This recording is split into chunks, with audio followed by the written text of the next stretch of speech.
Assalamualaikum warahmatullahi wabarakatuh. Halo teman-teman, perkenalkan saya Mutiah Arifda dari kelas 1C Ilmu Al-Quran dan Tafsir, Fakultas Usuluddin dan Dakwah, Institut Ilmu Al-Quran, Jakarta. Pada kesempatan kali ini, saya akan membahas mengenai sholat. Dan video ini dibuat untuk memenuhi tugas ujian akhir semester mata kuliah fikih. Berikut materi pokok tentang sholat.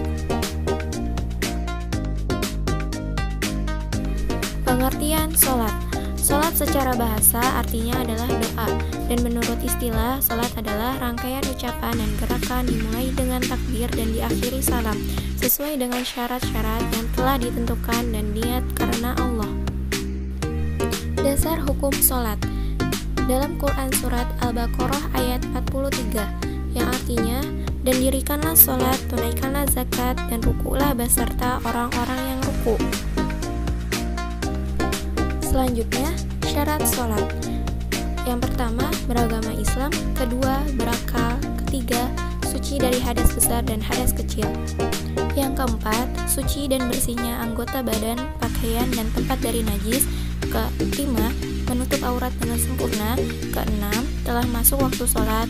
Ketujuh, menghadap kiblat. Dan yang kedelapan, mengetahui mana yang wajib dan mana yang sunnah dalam sholat. Rukun sholat. Niat. Berdiri tegak. Takbiratul ihram. Membaca surat Al-Fatihah pada tiap rakaat. Ruku, i'tidal, sujud 2 kali, sujud antara 2 sujud, dan duduk tasyahud akhir dengan tuma'ninah. Membaca tasyahud akhir, membaca salawat Nabi pada tasyahud akhir, membaca salam yang pertama, dan yang terakhir tertib. Selanjutnya, sunnah sholat. Sunnah ab'ad dan sunnah hayat. Sunnah ab'ad adalah sunnah yang apabila tertinggal karena kelupaan harus diganti dengan sujud sahwi pada akhir sholat. Berikut yang termasuk sunnah ab'ad. Selanjutnya, sunnah hayat adalah sunnah yang apabila tertinggal tidak harus diganti sujud sahwi. Berikut yang termasuk sunnah hayat.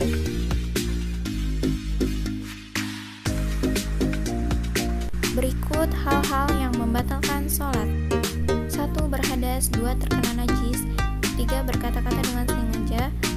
Keempat, berpaling dari arah kiblat. Kelima, terbukanya aurat. Keenam, mengubah niat. Ketujuh, makan atau minum walau sedikit. 8. Bergerak 3 kali berturut-turut.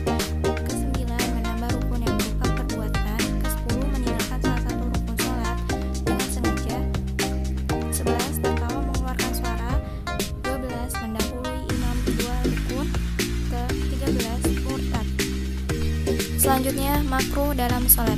Berikut contoh-contoh makruh dalam sholat.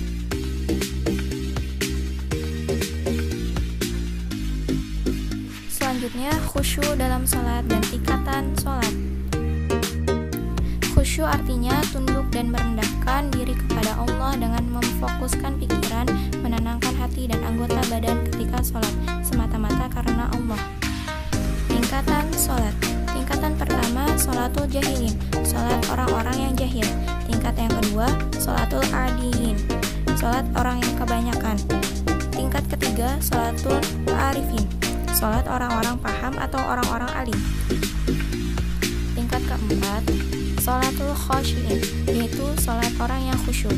Tingkat kelima, sholatul muslimin, tingkat sholat yang terbaik, yaitu tingkatan orang-orang yang mencapai derajat ihsan. Dan yang terakhir, hikmah khusyuk dalam sholat. Sholat diterima oleh Allah, hidup diberkati Allah, membentuk akhlak dan kepribadian diri yang baik, ikhlas dalam setiap amalan, terhindar dari perbuatan keji, dan terakhir meningkatkan iman dan takwa.